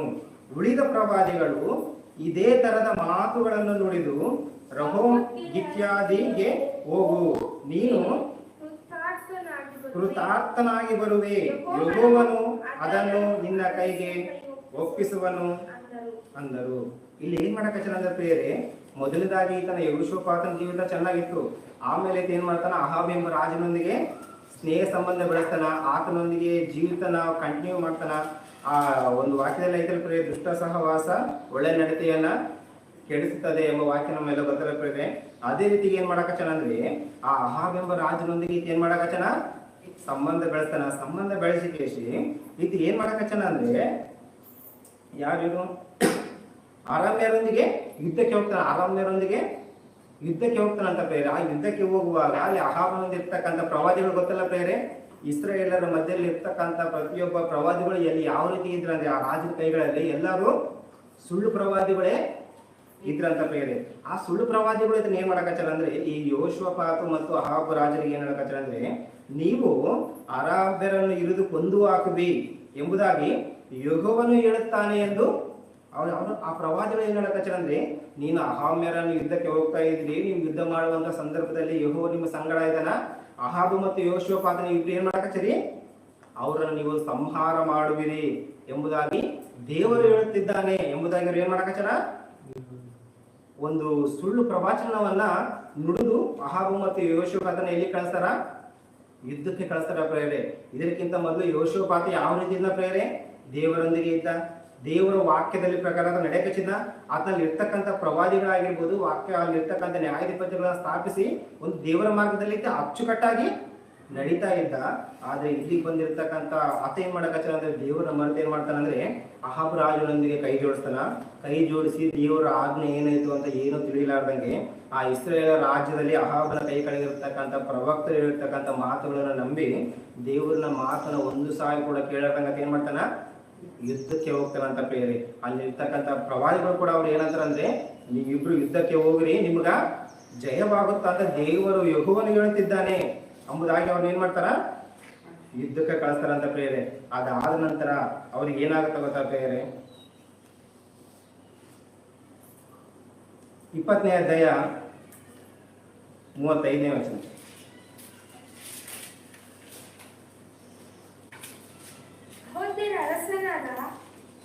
ಯೆಹೂದ್ಯರ ಅರಸನಾದ ಯೆಹೋಷಾಫಾತನು ಇಸ್ರಾಯೇಲ್ ಅರಸನು, ಇಲ್ಲ ಪ್ರೇರೆ, ಅದಕ್ಕಿಂತ ಮೊದಲು ಇನ್ನೊಂದು ವಚನ ಐತೆ. 2ನೇ ಪೂರ್ವಕಾಲ ವೃತ್ತ ಅಂತ 15ನೇ ಅಧ್ಯಾಯ 31ನೇ ವಚನ. ಇವ್ರು ಏನ್ ಮಾಡಕತ್ತಾರ ಅಂದ್ರೆ, ಇವಾಗ ಎಲ್ಲಿಗೋದ್ರು ಯುದ್ಧಕ್ಕೆ ಹೋಗ್ತಾರ. ಯಾರೊಂದಿಗೆ, ಅರಾಮ್ಯರೊಂದಿಗೆ ಯುದ್ಧಕ್ಕೆ ಹೋಗ್ತಾರ. ಅಲ್ಲಿ ಇಸ್ರಾಯೇಲ್ ರಾಜನಾಗಿರ್ತಕ್ಕಂಥ ಅಹಾಬನ ಕೈ ಕೆಳಗಿರ್ತಕ್ಕಂಥ ಅವ್ರು ಏನ್ ಮಾಡ್ತಾರಂದ್ರೆ, ನೀವಿಬ್ರು ಯುದ್ಧಕ್ಕೆ ಹೋಗ್ರಿ, ನಿಮಗೆ ಜಯವಾಗತ್ತಾ ಅಂತ ಅವ್ರು ಏನ್ ಮಾಡ್ತಾರ, ಇದು ನಮ್ಮ ಮಾತಲ್ಲ ಯೆಹೋವನ ಮಾತು ಅಂತ ಅವ್ರೇನು ಕಳಿಸ್ತಾರ. ಆದ್ರೆ ಆ ಯೆಹೋಷಾಫಾತ ಅವ್ರ ಮಾತುಗಳನ್ನ ನಂಬಿ ದೇವ್ರ ವಾಕಿಂಗ್ ಆಯ್ತೋ ಇಲ್ಲೋ, ಅಥವಾ ದೇವರು ತನ್ನ ಈ ರೀತಿ ಹೇಳ್ತಾನ ಅನ್ನೋದು ಎಲ್ಲವನ್ನು ಏನು ಆಲೋಚನೆ ಮಾಡಾದಾಗ ಏನ್ ಮಾಡ್ತಾನ, ಆ ರಾಜನೊಂದಿಗೆ ಕೈ ಜೋಡಿಸಿ ಯುದ್ಧಕ್ಕೆ ಹೋಗ್ತಾನ. ಯುದ್ಧಕ್ಕೆ ಹೋಗಿರ್ತಕ್ಕಂಥ ಸಂದರ್ಭದಲ್ಲಿ ಅವ್ರಿಗೆ ಏನ್ ಎದುರಾಗುತ್ತ ಅಂದ್ರೆ, 31ನೇ ವಚನದಲ್ಲಿ, ರಥಬಲದ ಅಧಿಪತಿಗಳು ಯೆಹೋಷಾಫಾಟನನ್ನು ಕಂಡಾಗ ಅವನೇ ಇಸ್ರಾಯೇಲರ ಅರಸನೆಂದು ನೆನೆಸಿ ಅವನಿಗೆ ವಿರೋಧವಾಗಿ ಯುದ್ಧ ಮಾಡುವುದಕ್ಕೆ ಅವನನ್ನು ಸುತ್ತಿಕೊಂಡರು. ಇವ್ರು ಏನ್ ಮಾಡಕ್ ಅಂದ್ರೆ ಯೋಶುವಪಾತು ಮತ್ತೆ ಅಹಾಬ್ ಏನ್ ಮಾಡ್ತಾರಂದ್ರೆ ಮುಸುಗ ಹಾಕೊಂಡು ಏನ್ ಮಾಡ್ತಾರ ಅಂದ್ರೆ ಯುದ್ಧಕ್ಕೆ ಹೋಗ್ಬಿಡ್ತಾರ. ಯಾಕಂದ್ರೆ ಇಲ್ಲಿ ದೇವ್ರ ಹೇಳೇನ ಅಂತ ಸುಳ್ಳು ಪ್ರವಾದಿಗಳನ್ನ ಮಾತುಗಳನ್ನ ನಂಬಿ ಇಸ್ರಾಯೇಲ್ ರಾಜನಾಗಿರ್ತಕ್ಕಂಥ ಅಹಾಬನ ಮಾತು ನಂಬಿ ಅವನ ಜೊತೆ ಸಹವಾಸ ಮಾಡಿ ಇವ್ರಿಬ್ರು ಏನ್ ಮಾಡ್ತಾರ ಅಂದ್ರೆ ಮುಸುಕು ಹಾಕಿಕೊಂಡು ಯುದ್ಧಕ್ಕೆ ಹೋಗ್ತಾರ. ಆ ಯುದ್ಧಕ್ಕೆ ಹೋಗುವಂತ ಸಂದರ್ಭದಲ್ಲಿ ಅವ್ರು ಏನ್ ಮಾಡ್ತಾರ ಅಂದ್ರೆ ಆ ಅರಮನೆ ಏನ್ ಮಾಡ್ತಾರ ಅಂದ್ರೆ ಇವ್ರನ್ನ ಮುತ್ತಿ ಹಾಕಿಕೊಂಡು ಇವ್ರ ರಾಜ್ಯವನ್ನ ಇವ್ರ ಅಧಿಕಾರಿಗಳನ್ನ ಇವ್ರ ಕೈಗಳಿರ್ತಕ್ಕಂಥ ಸೈನಿಕರನ್ನ ಎಲ್ಲರನ್ನ ನಾಶ ಮಾಡ್ತಾರ, ಕೊಲೆ ಮಾಡಿಬಿಡ್ತಾರ, ಎಲ್ಲ ಸಂಹಾರ ಮಾಡ್ತಾರ. ಆ ಸಂಹಾರ ಮಾಡಿದಾಗ ಅಹಾಬು ಮತ್ತು ಯೋಶಪಾತ್ ಏನ್ ಮಾಡ್ತಾರ ಅಂದ್ರೆ ಅಲ್ಲಿಂದ ಹೆಂಗನ ಮಾಡಿ ತಪ್ಪಿಸ್ಕೊಳ್ಬೇಕು. ಈಗ ರಾಜ್ಯದಲ್ಲೇ ಇದಾರ ಎಲ್ಲ ತನ್ನ ಸೈನಿಕರೆಲ್ಲರೂ ನಾಶವಾಗಿ ಹೋಗ್ಬಿಟ್ಟಾರ. ಆ ಸಂದರ್ಭದಲ್ಲಿ ಇವ್ರಿಬ್ರು ಏನ್ ಯೋಶಪಾತ್ ಮತ್ತು ಅಹಾಬ್ರು ಏನ್ ಮಾಡ್ತಾರ ಅಂದ್ರೆ ಅಲ್ಲಿಂದ ತಪ್ಪಿಸ್ಕೊಂಡು ಏನ್ ಮಾಡ್ತಾರ ತನ್ನ ರಥದ ಮೇಲೆ ಅವರು ಓಡ್ತಾರ. ಹೆಂಗಂದ್ರೆ ಜೀವನ ಉಳಿಸ್ಕೊಳ್ಬೇಕಂತ ಅವ್ರು ಏನ್ ಮಾಡ್ತಾರ ಅಲ್ಲಿಂದ ಓಡ್ತಾರ. ಓಡುವಂತ ಸಂದರ್ಭದಲ್ಲಿ 30ನೇ ವಚನದಲ್ಲಿ ಪ್ರಿಯರೇ, ರತಿ ಬಲದ ಅಧಿಕಾರಿಗಳು ಯೆಹೋಷಾಫಾತನನ್ನು ಕಂಡಾಗ ಇವನೇ ಇಸ್ರಾಯೇಲರ ಅರಸನೆಂದು ನೆನೆಸಿ ಅವನಿಗೆ ವಿರೋಧವಾಗಿ ಯುದ್ಧ ಮಾಡುವುದಕ್ಕೆ ಅವನನ್ನು ಸುತ್ತಿಕೊಂಡರು. ಇವ್ರು ಏನ್ ಮಾಡ್ತಾರ ಅಂದ್ರೆ ಇವರಿಬ್ರು ಓಡುವಂತ ಸಂದರ್ಭದಲ್ಲಿ ಅಹಾಬ್ ರಾಜ ಏನ್ ಮಾಡ್ತಾನ ತಪ್ಪಿಸ್ಕೊಂಡು ಹೋಗ್ಬಿಡ್ತಾನ. ಆಗ ಇವ್ರು ಏನ್ ಮಾಡ್ತಾರ ಅಂದ್ರೆ ಅಲ್ಲಿ ಕೈಗೆ ಸಿಕ್ಕಿರ್ತಕ್ಕಂಥ ರಾಜ ಯಾರಂದ್ರೆ ಯೆಹೋಷಾಫಾತ್. ಈತ ಯಾವ ದೇಶದ ರಾಜ ಪ್ರಿಯರೇ? ಈತ ಯೂದರ ರಾಜು. ಅವ್ರ ಅಹಾಬ್ ಯಾರ ರಾಜು? ಇಸ್ರೇಲರ ರಾಜು. ಅವ್ರು ದಂಡೆತ್ತಿ ಬಂದಿದ್ದೆ ಯಾರ ಮೇಲೆ? ಅಹಾಬನಾಗಿರ್ತಕ್ಕಂಥ ಇಸ್ರೇಲರ ರಾಜರ ಮೇಲೆ. ಆದ್ರೆ ಈತ ಏನ್ ಮಾಡ್ತಾನಂದ್ರೆ ಆ ಇಸ್ರೇಲರ ಕೈ ಜೋಡಿಸಿಕೊಂಡು ಅವ್ರ ಜೊತೆ ಯುದ್ಧಕ್ಕೆ ಹೋಗ್ತಾನ. ಅಂದ್ರೆ ಇವ್ರು ಏನ್ ಮಾಡ್ತಾರಂದ್ರೆ ಯೆಹೋಷಾಫಾತನೇ ಇಸ್ರೇಲರ ರಾಜನ ಕೇಶಿತ್ ಏನ್ ಮಾಡಕೋತಾರ, ಇವನ್ನ ಸಂಹಾರ ಮಾಡಕೋತಾರೆ, ಇವನ್ನ ಸಾಯಿಸ್ಬೇಕು ಅಂತ ಹೋಗ್ತಾರ ಪ್ರೇರೆ. ಆ ಸಂದರ್ಭದಲ್ಲಿ ಈತನ ಏನ್ ಮಾಡ್ತಾನೆ ಗಟ್ಟಿಯಾಗಿ ಅರಸ್ತನ ಪ್ರೇರೆ ದೇವ್ರ ಮಾಕಲ್ಲಿ ನೋಡ್ಬಿಟ್ರೆ ಅದ್ರ ಕೆಳಗೆ ನೋಡಿ. ಯೋಷಪಾತನು ಕೂಗಿಕೊಳ್ಳಲು ದೇವರಾದ ಯೆಹೋವನು ಅವನಿಗೆ ನೆರವಾಗಿ ಶತ್ರುಗಳನ್ನು ಅವನ ಕಡೆಯಿಂದ ತೊಲಗಿಸಿದನು. ಇಲ್ಲಿ ಏನ್ ಮಾಡಕತ್ತಾನ ಅಂದ್ರೆ ಇವ್ರು ಯುದ್ಧಕ್ಕೆ ಹೋಗಿರ್ತಕ್ಕಂಥ ಸಂದರ್ಭದಲ್ಲಿ ಇವನೇ ಇಸ್ರಾಯೇಲ್ ರಾಜ ಅಂತ ಏನ್ ಮಾಡ್ತಾರ ಅವರು ಈ ಯೆಹೋಷಾಫಾತನ ಸಂಹಾರ ಮಾಡಕ್ ಹೋದಾಗ ಹಿಡ್ಕಂದಾಗ ಈತ ಏನ್ ಮಾಡ್ತಾನಂದ್ರೆ ಗಟ್ಟಿಯಾಗಿ ಚೂರಿ ದೇವರಲ್ಲಿ ಮೊರೆ ಇಡ್ತಾನಂತ. ಬರೀ ಇಷ್ಟುವರೆಗೂ ಈತಂದು ಮೊದಲನೇ ಜೀವಿತ ಚೆನ್ನಾಗಿತ್ತು. ಈ 2ನೇ ಭಾಗ ಬಂದ ತಕ್ಷಣ ಏನ್ ಮಾಡಕತ್ತಾನ, ದೇವ್ರನ್ನ ಮೊರೆ ಇಡ್ಲಾರ್ದಂಗ, ದೇವ್ರ ಮಾತು ಕೇಳಲಾರ್ದಂಗ, ದೇವ್ರ ಮನಸ್ಸನ್ನ ಇಷ್ಟಪಡ್ಲಾರ್ದಂಗ ಏನ್ ಮಾಡಕತ್ತಾನ ಈ ಅಹಾಬ್ ಎಂಬಿರ್ತಕ್ಕಂಥ ಕೆಟ್ಟ ರಾಜನೊಂದಿಗೆ ಕೈ ಜೋಡಿಸಿ ಕೆಟ್ಟ ಸಂಬಂಧವನ್ನ ಬೆಳೆಸಿ ಈ ಯುದ್ಧಕ್ಕೆ ಹೋದಾಗ ಏನಾಗತ್ತೆ ಇವನಿಗೆ ಆ ಎಲ್ಲರೂ ಪ್ರಾಣ ಕೃತಿಗೆ ಬಂದಾಗ ಅವಾಗ ಪುನಃ ದೇವ್ರ ನೆನಪಾತನ. ಅಷ್ಟುವರೆಗೂ ಆತನ ದೇವ್ರ ನೆನಪಾಗಿಲ್ಲ. ಅಹಾಬ್ ಜೊತೆಗೆ ಸಂಬಂಧ ಬೆಳೆಸಿದಾಗ ದೇವ್ರ ನೆನಪಾಗಿಲ್ಲ. ಆ ಸುಳ್ಳು ಪ್ರವಾದಿಗಳ ಪ್ರವಚನ ನುಡಿದಾಗ ಕೂಡ ಆತನಿಗೆ ದೇವ್ರ ನೆನಪಾಗಿಲ್ಲ. ಯುದ್ಧಕ್ಕೆ ಹೋಗುವಾಗ ಕೂಡ ಆತನಿಗೆ ದೇವ್ರ ನೆನಪಾಗಿಲ್ಲ. ಆದ್ರೆ ಸಾವು ಕೊನೆ ಅಂಚಲ್ಲಿ ಬಂದಾಗ ಆತನಿಗೆ ಪುನಃ ದೇವ್ರ ನೆನಪಾಗಿ ಏನ್ ಮಾಡ್ತಾನಂತ ಗಟ್ಟಿಯಾಗಿ ದೇವ್ರನ್ನ ಕೂಗ್ತಾನ. ದೇವರೇ ಕಾಪಾಡು ಕಾಪಾಡು ಅಂತ ದೇವ್ರನ್ನ ಯಾವುದೋ ಒಂದು ರೀತಿಯಲ್ಲಿ ಮೊರೆ ಇಟ್ಟಾಗ ದೇವ್ರ ಏನ್ ಮಾಡ್ತಾನಂತ, ಯೆಹೋವನು ಅವನಿಗೆ ನೆರವಾಗಿ ಶತ್ರುಗಳನ್ನು ಅವನ ಕಡೆಯಿಂದ ತೊಲಗಿಸಿದನು. ಅವನು ಇಸ್ರಾಯೇಲರ ಅರಸನಲ್ಲವೆಂದು ರಥಬಲದಿಂದ ಅಧಿಪತಿಗಳಿಗೆ ಗೊತ್ತಾದಾಗ ಅವರನ್ನು ಬಿಟ್ಟು ಅವ್ರೇನ್ ಮಾಡ್ತಾರ, ಹಿಂತಿರುಗಿದರು. ಇಲ್ಲಿ ಏನ್ ಮಾಡಕತ್ತಲ್ಲ ಅಂದ್ರೆ ಆತನ ಸಿಗಕ್ಕೆ ಮುಟ್ಟನ, ಇಲ್ಲಿ ಏನು ಸಾಯಿಸಬೇಕು, ಸಾಯುವ ಈತನೇ ಇಸ್ರಾಯೇಲ್ ರಾಜನಂತ ಸಾಯುವಂತ ಸಂದರ್ಭದಲ್ಲಿ ಈತನ ದೇವರನ್ನ ಮೊರೆ ಇಡ್ತಾನಂತ ಬೇರೆ. ಮೊರೆ ಇಟ್ಟಾಗ ಪುನಃ ದೇವರು ಆತನ ಕೈ ಬಿಡ್ಲಾರ್ದಾಗ ಏನ್ ಮಾಡ್ತಾನ, ಅವರ ಮನಸ್ಸನ್ನ ಬದಲಾಯಿಸ್ಕೊಂಡು ಓಹೋ ಇವ್ರಿಗೆ ಅವ್ರ ಅರ್ಥ ಆಗತ್ತ ಬಂದಿರ್ತಕ್ಕಂಥ ಆರಾಮೇಲೆ ಏನ್ ಮಾಡ್ತಾರ, ಈತನ ಇಸ್ರಾಯೇಲ್ ರಾಜನಲ್ಲ ಅಂತ ಏನ್ ಮಾಡ್ತಾರ, ಮನಸ್ಸು ಬದಲಾವಣೆ ಮಾಡ್ಕೊಂಡು ಅವನಿಗೆ ಪ್ರಾಣ ಭಿಕ್ಷೆಯನ್ನು ನೀಡಿ ಅಲ್ಲಿಂದ ಹೋಗ್ತಾನೆ ಬೇರೆ. ಅದೇ ದೇವರು ಅದನ್ನ ಇವ್ರಿಗೆ ಅವ್ರು ಇದೇ ಹೇಳ್ತಾರೆ ಬೇರೆ, ಶತ್ರುಗಳು ಅವನಿಂದ ಕಡೆಯಿಂದ ತೊಲಗಿಸಿದನು. ಯಾರು ತೊಲಗಿಸ್ತಾರಂದ್ರೆ ದೇವರೇ ಅವ್ರನ್ನ ತೊಲಗಿಸ್ತಾರಂತ ಬೇರೆ. ಅಂದ್ರೆ ಈತನ ಮೊರೆ ಇಟ್ಟಾಗ ಆ ಮೊರೆಯನ್ನು ಕೇಳಿರ್ತಕ್ಕಂಥ ದೇವರು, ಆತನ ಹಿಂದಿನ ನಡತೆಯನ್ನು ನೋಡಿರ್ತಕ್ಕಂಥ ದೇವರು, ಆತನ ತನಗಾಗಿ ಮಾಡಿರ್ತಕ್ಕಂಥ ಒಳ್ಳೆಯ ಕೆಲಸಗಳನ್ನ ಒಳ್ಳೆ ಕಾರ್ಯಗಳನ್ನ ನೋಡಿರ್ತಕ್ಕಂಥ ದೇವರು ಆತನ ಏನ್ ಮಾಡ್ತಾನ, ಆತನನ್ನ ಕ್ಷಮಿಸಿ ಏನ್ ಮಾಡ್ತಾನ, ಆತನ ಒಂದು ಮಾರ್ಗದಲ್ಲಿ ನಡೀತಾನ ಬಿಡು ಅಂಕೇಶಿ ಮತ್ತೆ ಆತ ಒಂದು ಅವಕಾಶವನ್ನು ಕೊಟ್ಟು ಈತನು ಇಸ್ರಾಯೇಲ್ ರಾಜನ ಅಲ್ಲ ಅಂತ ಅವ್ರು ಏನ್ ಮಾಡ್ತಾರ, ಆತನ ಬಿಟ್ಟು ಹೋಗ್ತಾರಂತ ಬೇರೆ.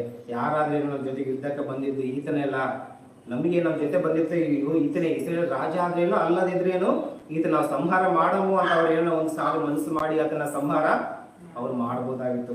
ಆದ್ರೆ ಇಲ್ಲಿ ದೇವರವ್ರು ಏನ್ ಮಾಡ್ತಾನ ಅಂದ್ರೆ ಅವ್ರ ಮನಸ್ಸನ್ನ ಬದಲಾವಣೆ ಮಾಡಿ ಅವ್ರು ಏನ್ ಇಸ್ರಾಯೇಲ್ ಈತ ರಾಜ ಅಲ್ಲ ಅಂಕೇಶ್ ಅವ್ರನ್ನ ಬಿಟ್ಟು ಹೋಗ್ತಾನೆ. ಅಂದ್ರೆ ಇಲ್ಲಿ ನೋಡ್ರಿ ಬೇರೆ ನಮ್ಮ ಜೀವಿತ ಯಾವ ರೀತಿ ಇರ್ತದೆ, ಯೋಷಪಾತ ಜೀವಿತ ಯಾವ ರೀತಿ ಅಂದ್ರೆ ದೇವರ ಮಾರ್ಗದಲ್ಲಿ ನಡೆದಿರ್ತಕ್ಕಂಥ ಈತನ ಯಾವ ರೀತಿ ಆಗ್ತಾನ ಅಂದ್ರೆ ಮೊದಲನೇದಾಗಿ ದೇವರ ಮಾರ್ಗದಲ್ಲಿ ಬಹಳ ಅಚ್ಚುಕಟ್ಟಾಗಿ ನಡಿತಾನ. ಆಮೇಲೆ ದುಷ್ಟ ಸಹವಾಸನ ಮಾಡಿ ಕೇಸಿ ಈತನು ದೇವ್ರನ್ನ ಮರೆತು ಕೇಸಿ ತನ್ನ ಕೊನೆ ಪ್ರಾಣ ಹಂತಕ್ಕೆ ಆ ಪರಿಸ್ಥಿತಿಯನ್ನ ಆತನ ತಂದುಕೊಳ್ತಾನೆ ಪ್ರೇರೆ. ಅಷ್ಟು ಮಾತ್ರಕ್ಕೆ ಆತನ ಸುಮ್ಮನೆ ಆಗ್ತಾನ ಅಂದ್ರೆ ಇಲ್ಲ ಪ್ರೇರೆ. ಅಷ್ಟು ಮಾತ್ರಕ್ಕೆ ನಾವು ನೋಡ್ದಲ್ಲ, ಆ ಪ್ರಾಣ ಕುತ್ತಿಗೆ ಬಂದಾಗ ಕೂಡ ಆತನ ಸುಮ್ಮನೆ ಆಗ್ತಾನ ಅಂದ್ರೆ ಇಲ್ಲ. ಮತ್ತೆ ಆತ ಏನ್ ಮಾಡ್ತಾನ ಗೊತ್ತಾ ಪ್ರೇರೆ? ಇವಾಗ ತೆಗಿರಿ 20ನೇ ಅಧ್ಯಾಯ 35ನೇ ವಚನ.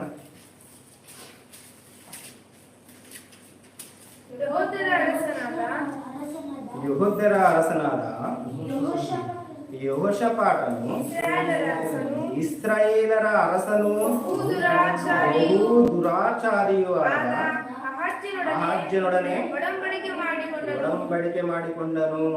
ಸಾಕು. ಇಲ್ಲಿ ಏನ್ ಮಾಡಕತ್ತನ? ಫಸ್ಟಿಗೆ ಚೆನ್ನಾಗಿದ್ದ, ಆಮೇಲೆ ದುಷ್ಟನ ಸಹವಾಸ ಮಾಡ್ತಾನ. ಅಹಾಬನೊಂದಿಗೆ ಇಸ್ರಾಯೇಲ್ ರಾಜನಾಗಿರ್ತಕ್ಕಂಥ ದುಷ್ಟನ ಸಹವಾಸ ಮಾಡ್ತಾನ. ಅವನು ಅಹಾಬ್ ಹೆಂಗಿರ್ತಾನಂದ್ರೆ ತಾನು ಮುಂದೆ ಬಂದಿರ್ತಕ್ಕಂಥ ಎಲ್ಲಾ ರಾಜರುಗಳಿಂದ ಬಹು ಕ್ರೂರಿಯಾಗಿರ್ತಾನ. ಅವನ ಜೊತೆ ಸಹವಾಸ ಮಾಡಿ ದೇವ್ರನ್ನ ಮರೆತು ತನ್ನ ಕುತ್ತಿಗೆ ತಂದುಕೊಂಡು ಪ್ರಾಣ ಹೋಗುವಂತ ಸಂದರ್ಭದಲ್ಲಿ ದೇವರು ಮೊರೆ ಇಡ್ತಾನ. ಅಲ್ಲಿ ಆದ್ರೂ ಚೆನ್ನಾಗಿರ್ತಾನ ಅಂತ ನಾವು ಅನ್ಕೊಂಡಿರ್ತೀವಿ ಪ್ರೇರೆ. ಅದನ್ನು ಕೂಡ ಇಲ್ಲ. ಇಲ್ಲಿ ಏನ್ ಮಾಡಕಚ್ಚನ ಅಂದ್ರೆ, ಈ ಅರಸನ ಯಾರ? ಅರಸನ ಹೆಸರೇನು? ಅಹಾಜ್ಯನು. ಈ ಅಹಾಜ್ಯನು ಯಾರಂದ್ರೆ ಅಹಾಬನ ಮಗ ಪ್ರೇರೆ. ಈಗ ನಾವು ನೋಡಿದ್ವಲ್ಲ, ಅಹಾಬನೊಂದಿಗೆ ಯುದ್ಧಕ್ಕೆ ಹೋಗಿದ್ದ ಅಂತ ನಾವು ನೋಡ್ತೀವಿ. ಆ ಅಹಾಬನ ಮಗನೇ ಅಹಾಜ್ಯನು. ಮತ್ತೆ ಅಷ್ಟಕ್ಕೆ ಅವನು ಸುಮ್ಮನೆ ಆಗ್ಲಾರ್ದಂಗ ಯೆಹೂದ್ಯರ ಅರಸನಾದ ಯೆಹೋಷಾಫಾಟನು ಇಸ್ರಾಯೇಲರ ಅರಸನಾದ ಬಹು ದುರಾಚಾರಿಯು. ಇವನು ಅಹಾಜ್ಯನ ಕುರಿತು ದೇವರು ಏನ್ ಹೇಳಕತ್ತನ ಪ್ರೇರಲ್ಲಿ? ಬಹು ದುರಾಚಾರಿ, ಬಹು ದುರಾಚಾರಿ, ಬಹು ಕೆಟ್ಟವನ. ಅವರ ಅಪ್ಪನಿಗಿಂತ ಇವನು ಬಹು ಕೆಟ್ಟವನಂತ ಪ್ರೇರೆ. ಅಂತವ್ರ ಜೊತೆ ಮತ್ತೆ ಸಹವಾಸ ಮಾಡ್ತಾನ ಪ್ರೇರೆ. ಯಾರು? ಯೆಹೋಷಾಫಾಟು. ಅಂತವ್ರ ಜೊತೆ ಸಹವಾಸ ಮಾಡಿ ಏನ್ ಮಾಡ್ತಾನ ಪ್ರೇರೆ? ನೀವು ಮುಂದಕ್ಕೆ ಹೋದ್ರಿ ಒಡಂಬಡಿಕೆಯನ್ನು ಮಾಡಿಕೊಂಡರು 36ರಿಂದ. ಅವರು ತಾರ್ಷೀಷಿಗೆ ಹೋಗುವುದಕ್ಕಾಗಿ ಹಡಗುಗಳನ್ನು ಕಟ್ಟಬೇಕೆಂದು ಒಡಂಬಡಿಕೆ ಮಾಡಿಕೊಂಡು ಅವುಗಳನ್ನು ಎಚ್ಚೋನ್ಗೆ ಬೇರಿನಲ್ಲಿ ಕಟ್ಟಿಸಿದರು.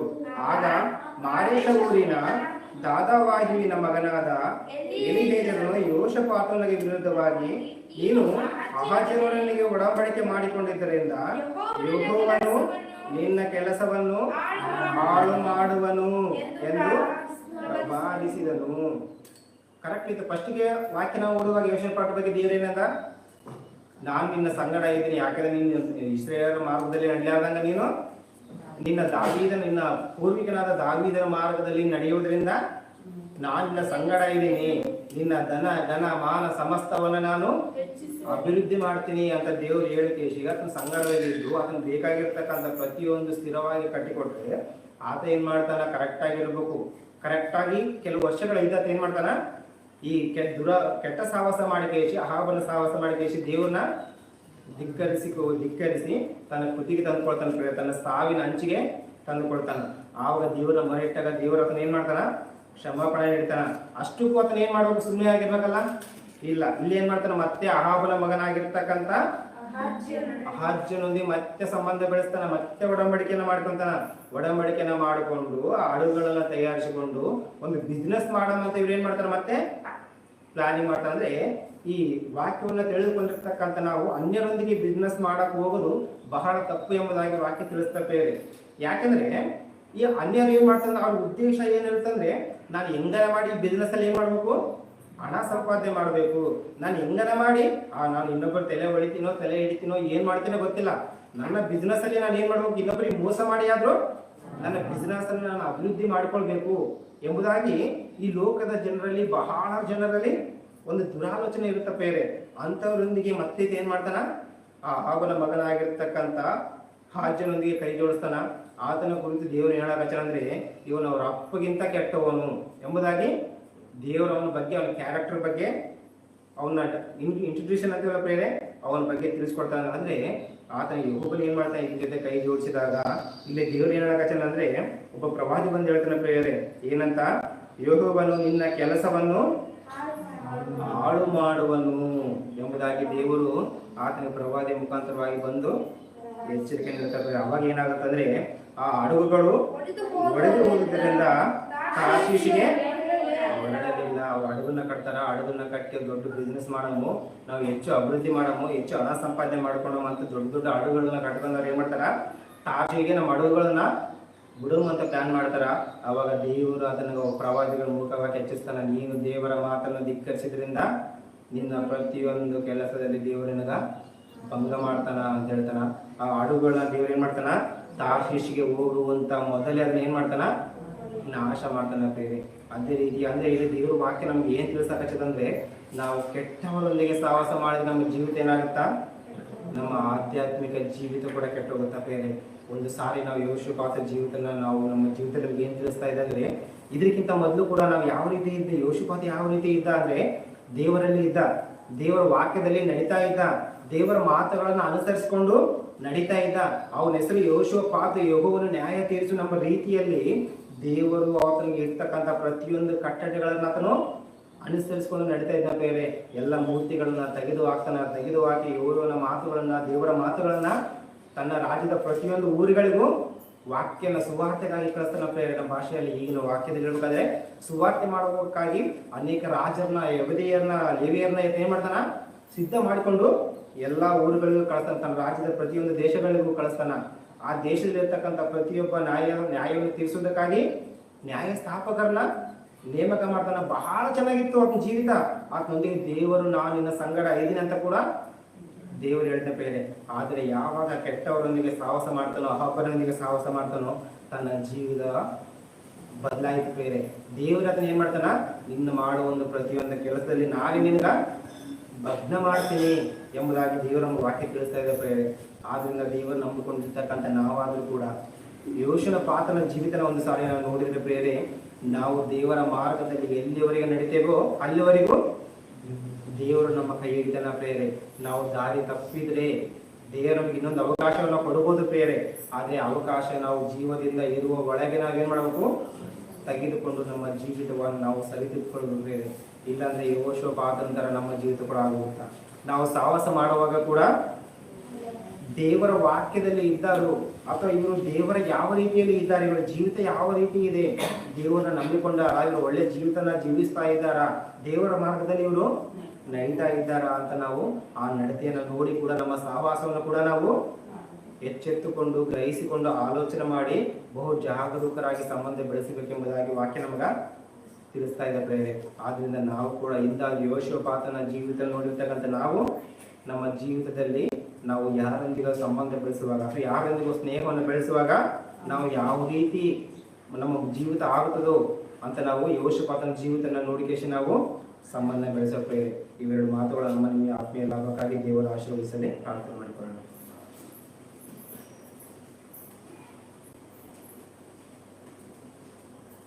ಪರಿಶುದ್ಧನು ಪ್ರೇಮ ಸ್ವರೂಪನಾದ ಪ್ರೀತಿಯುಳ್ಳ ಪರಿಶುದ್ಧನಾದ ತಂದೆಯಾದ ದೇವ, ನಿಮ್ಮ ಪವಿತ್ರಗಳ ನಾಮಕ್ಕೆ ವಂದನೆಗಳು. ದೇವ, ಈ ಭಾನುವಾರದ ಸಮಯದಲ್ಲಿ ನಿನ್ನ ಮಕ್ಕಳಿಗೆ ಈ ರೀತಿಯಾಗಿ ಎರಡು ಮಾತುಗಳನ್ನು ತಿಳಿಸುವುದಕ್ಕೆ ಅವಕಾಶ ಮಾಡಿಕೊಟ್ಟಿದ್ದಕ್ಕಾಗಿ ನಿಮಗೆ ವಂದನೆಗಳನ್ನು, ಕೃತಜ್ಞತಾ ಸ್ತುತಿ ಸ್ತೋತ್ರಗಳನ್ನು ಸಲ್ಲಿಸುವುದಾಗಿದ್ದೇವೆ. ದೇವ, ಈ ಯೋಷಪಾತವನ್ನು ಈ ಒಂದು ಸಂದರ್ಭದಲ್ಲಿ ನಮ್ಮ ಜೀವಿತಕ್ಕೆ ಮಾದರಿಯಾಗಿ ನೀವು ತೋರಿಸಿದ್ದೇವೆ. ದುಷ್ಟ ಸಹವಾಸವು ಒಳ್ಳೆಯ ನಡತೆಯನ್ನು ಕೆಡಿಸುತ್ತದೆ ಎಂಬುದಾಗಿ ನಿನ್ನ ವಾಕ್ಯ ತಿಳಿಸ್ತಾ ಇದ್ದ ಬೇರೆ. ಆದ್ದರಿಂದ ನಾವಿರುವಂಥ ಪ್ರತಿಯೊಂದು ಹೆಜ್ಜೆಯಲ್ಲಿ ಕೂಡ, ಪ್ರತಿಯೊಂದು ಮಾರ್ಗದಲ್ಲಿ ಕೂಡ ನಿನ್ನ ಮಾರ್ಗವನ್ನೇ ಅನುಸರಿಸಿಕೊಂಡು ನಿನ್ನ ಮಾರ್ಗದಲ್ಲೇ ನಡೆಯಲು, ನಿನ್ನ ನಮ್ಮ ಪೂರ್ವಿಕರು ಯಾವ ರೀತಿ ನಿನ್ನ ಮಾರ್ಗದಲ್ಲಿ ಹೆಜ್ಜೆ ಜಾಡಿಯಲ್ಲಿ ನಡೆದರೂ ನಾವು ಕೂಡ ಅದೇ ಹೆಜ್ಜೆ ಜಾಡಿಯಲ್ಲಿ ನಡೆಯುವುದಕ್ಕೆ ನಮಗೆ ಅವಕಾಶವನ್ನು ಮಾಡಿಕೊಡಬೇಕೆಂದು ಹೇಳಿಕೊಡುತ್ತಾ ಈ ಪ್ರಾರ್ಥನೆಯನ್ನು ನಿಮ್ಮ ಮುದ್ದು ಮಗನು ನಮ್ಮೆಲ್ಲರಿಗೂ ರಕ್ಷಕನಾಗಿರ್ತಕ್ಕಂಥ ಪ್ರಭು ಯೇಸು ಕ್ರಿಸ್ತನ ಹೆಸರಿನಲ್ಲಿ ಪ್ರಾರ್ಥನೆ ಬೇರೆ ತಂದೆ.